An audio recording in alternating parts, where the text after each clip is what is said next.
Sa iba pang balita, masyado raw makahari si Bulacan Governor Daniel Fernando kapag dumaraan ito sa NLEX ayon kay DILG Secretary John Vic Remulla.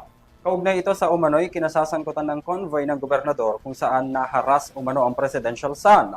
Ayaw raw kasi magpa-overtake ng gobernador pag siya ang nasa expressway. Narito ang balita.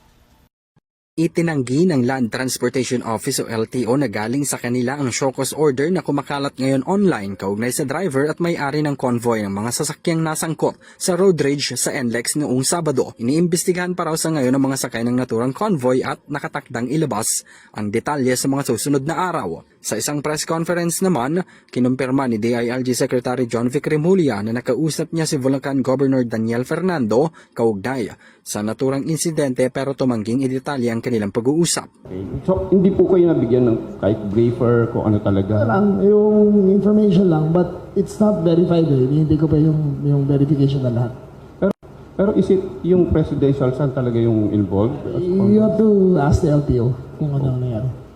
Thank you, sir. Nauna na rin pinabulaanan ng Malacanang ang kumakalat na ulat hinggil sa umano'y road harassment na kinasasangkutan ng anak ng Pangulo. Itinanggi rin ni Remulla na binantaan niya si Fernando kaugnay ng insidente at nilinaw na pina-examine lang ng kalihim ang firearms licenses ng gobernador. Ang sabi ko, again, pina-examine ko lang kung ano ang 3 firearms were discovered, one is missing. So, hinahanap namin. As far as after that, ang LTO na nag-conduct na investigation, I think lahat ng vehicles ay in-inspect. Pero after that, wala na akong wala Pero, akong ginawa. yung... As far as I know, walang threat. Ang pina-examine ko lang yung firearms licenses niya. Kung ano ang valid, ano hindi. But as far as that, wala kaming raid sa bahay, walang ganun. Patawarin po. Hindi raw mahalaga kung presidential son man o kahit na sinong individual ang nakaranas ng harassment sa road rage.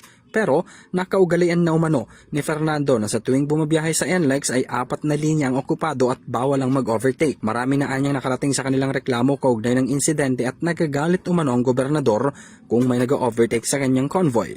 Hawak na raw ng TRO3 ang mga sasakyan at baril na pagmamay-ari ni Fernando. So, ang dami na namin nakuha ang complaint na gano'n na masyado siyang makahari sa lugar niya.